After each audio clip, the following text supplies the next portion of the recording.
ఓం నమో శ్రీ లక్ష్మీ వెంకటేశ్వరాయ శ్రీ మహాగణాధిపతి నమ.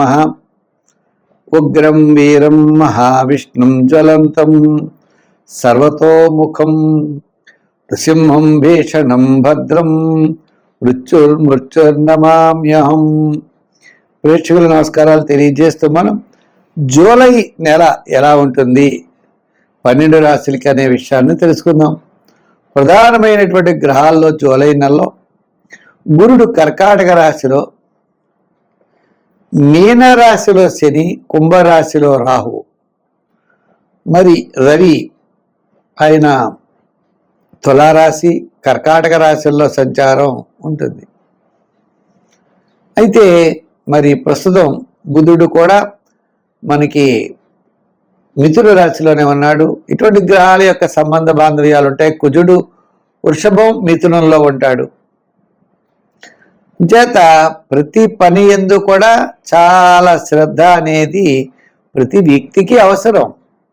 గ్రహాల యొక్క సంబంధాలు తెలుసుకుని తద్వారా అనుకూలంగా ఉన్నప్పుడు వేగంగా వెళ్ళడానికి, కాస్త ప్రతికూలంగా ఉన్నప్పుడు జాగ్రత్తలు తీసుకుంటూ మనం వెళ్ళాలి. గోచారాన్ని బట్టి ఈ ఫలితాలు ఉంటాయి. అంటే ఖగోళంలో ఈ జూలై నెలలో గ్రహాలు ఎలా ఉన్నాయి, ఆ గ్రహముల యొక్క బలాన్ని బట్టి ఆ రాశిలో జన్మించిన వారి యొక్క ఫలితాలు తెలుసుకుందాం. ముందుగా మనం మేషరాశి గురించి తెలుసుకుందాం. వృశ్చిక రాశి. ఈ వృశ్చిక రాశి వారికి గురుడి యొక్క బలం చాలా అనుకూలంగా ఉండడం వల్ల మీకు ఈ గురు బలంతో దైవం యొక్క అనుగ్రహం లభిస్తుంది. దైవభక్తి, దేవతారాధన యందు ఆసక్తి, పెద్దల యందు గౌరవం, ఆర్థిక ప్రోత్సాహం, బంధుమిత్రుల యొక్క సహాయ సహకారాలు లభించడం, నూతనమైన ప్రయత్నాలకి శ్రీకారం చుట్టడం, వివాహాది శుభ ప్రయత్నాల్లో ముందుకు వెళ్ళడం, స్థిరాస్తి డెవలప్మెంట్స్ కూడా అనుకూలంగా ఉంటాయి. ఒక మంచి ఉత్తేజమైనటువంటి పరిస్థితిలో మీరు ఉన్నతమైనటువంటి స్థితిలోకి ముందుకు వెళ్ళగలుగుతారు. ముఖ్యంగా వార ప్రారంభం అంటే మాస ప్రారంభం ఫస్ట్ 15 రోజులు చాలా బ్రహ్మాండంగా ఉంటుంది. తర్వాత కూడా పెద్దగా ఇబ్బంది అయితే లేదు. ఎంతటి కార్యక్రమాన్ని అయినా పూర్తి చేయగలుగుతారు. అంటే ఒక వృత్తిలో మనం చూస్తే డెవలప్మెంట్ కోసం ప్రయత్నం చేస్తారు. వ్యాపారాత్మకంగా పార్ట్నర్షిప్ కోసం ప్రయత్నం చేస్తారు. వ్యాపారాల్లో కూడా జనరల్, కిరాణా, మెడికల్, లోహ, యంత్ర, వాహన వారికి అందరికీ కూడా చాలా బాగుంది. షేర్స్ వారికి, ఐటీ రంగం వారికి, రియల్ ఎస్టేట్ వారికి గతం కంటే అన్ని మాసాల కంటే జూలై నెల కాస్త అనుకూలమైన వాతావరణం కనబడుతోంది. జూలై 15 వరకు సర్వత్రా విజయం సాధిస్తారు. 15 తర్వాత కొద్దిగా ఆలస్యం అవుతుంది. సంఖ్యల్లో 7, 9 సంఖ్యలు వాడండి. రంగుల్లో ఎరుపు రంగు వాడండి. ఆరాధనలో సూర్య ఆరాధన, సుబ్రహ్మణ్య స్వామి వారి ఆరాధన చేయండి. సూర్య ఆరాధన అంటే ప్రతిరోజు కూడా ఆదిత్య హృదయం పఠించడం, ఆదివారాలు లేని వారికి గోధుమ రొట్టెలు పెట్టడం, మంగళవారం సుబ్రహ్మణ్య స్వామి వారి యొక్క ఆరాధన ద్వారా ఆ మంగళవారం నాడు ఏం చేస్తారు, సుబ్రహ్మణ్య స్వామి వారికి అభిషేకం చేయడం, కందులు కానీ కందిపప్పు కానీ దానం చేయడం, ఎర్రని వస్త్రాన్ని దానం చేస్తూ ఉండడం, సుబ్రహ్మణ్య స్వామి దేవాలయానికి వెళ్ళి మంగళవారం ఒక పూట, భోజనం ఒక పూట టిఫిన్ చేయడం, ఈ విధంగా సుబ్రహ్మణ్య స్వామి వారి యొక్క ఆరాధన ద్వారా సర్వత్రా మీరు విజయాన్ని సాధించగలుగుతారు. ధనుర్రాశి. ఈ ధనుర్రాశి వారి విషయానికి వచ్చినట్లయితే మొట్టమొదటి 15 రోజులు ఆత్మస్థైర్యం, స్థిరాస్తి డెవలప్మెంట్స్ అన్ని బ్రహ్మాండంగా ఉన్నాయి. అయితే మరి ఈ రాశి వారికి అర్ధాష్టమ శని ప్రభావం ఉండడం వల్ల పనుల్లో ఆలస్యము, శ్రమ, చికాకు, ఆటంకాలు ఉంటాయి. ఆత్మస్థైర్యం ఉంటుంది, ఎంతటి పనిని చేయగలనని.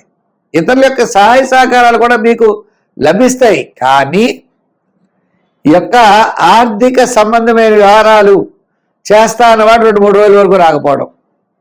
ఎందుకంటే ఇంత విషయం అయిపోతుందంటే అది ఎవడు చేయడు. మనం చేయాల్సి వస్తే చాలా శ్రమపడి చేయడం, పట్టుదల, చికాకు, అసంతృప్తి.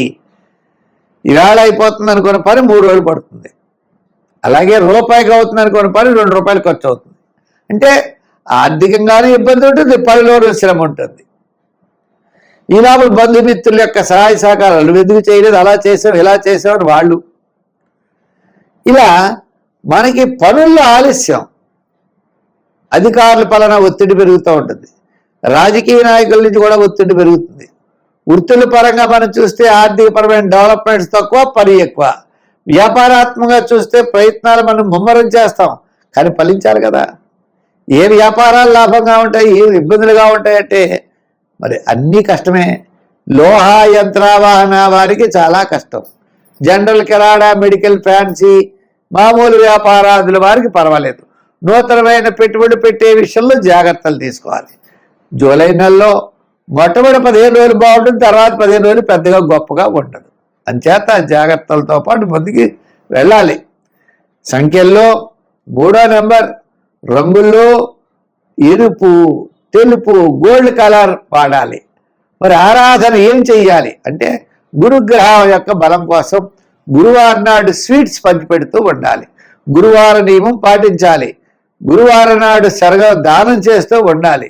గురువారం నాడు నవగ్రహాల చుట్టూ తిరిగి గురుగ్రహం ఎక్కడుంటే అక్కడ ఈ శనగలు పెట్టి ఆ గురుగ్రహానికి ఒక్క దండం పెట్టుకుని ఆ గురు మంత్రాన్ని చదువుతూ లేదా ఆ ఓం నమః శివాయ అనే పంచాక్షరి మంత్రాన్ని 108 సార్లు చదివినట్లయితే తప్పనిసరిగా అనుకూలమైన ఫలితాలు ఉంటాయి. మకర రాశి. ఈ మకర రాశి వారికి సప్తమంలో గురుడు, మరి 6వ స్థానంలో రవి, బుధుడు, శుక్రుడు, చాలా గ్రహాలు అనుకూలతగా ఉన్నాయి.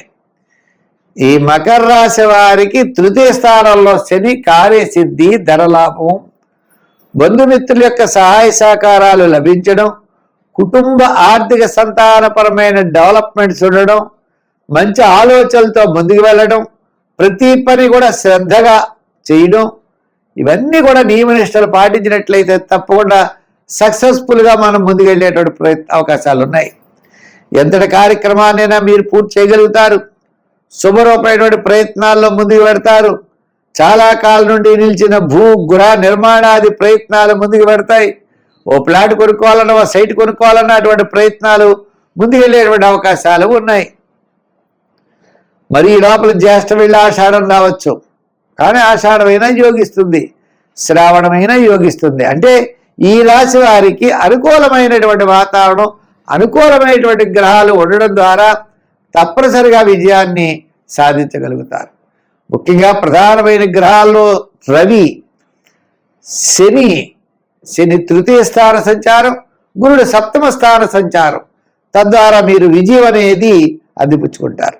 ఉద్యోగపరమైన అభివృద్ధి, రాజకీయపరమైన గుర్తింపు, వృత్తులపరమైనటువంటి ఆర్థికపరమైన డెవలప్మెంట్స్, వ్యాపారాత్మకంగా కూడా ఎలక్ట్రానిక్స్, షేర్స్, ఐటీ రంగం, కిరాణా, జనరల్, అలాగే లోహ యంత్ర వాహన వారికి వీరందరికీ కూడా ఈ మకర రాశి వారికి అనుకూలంగా ఉన్నది.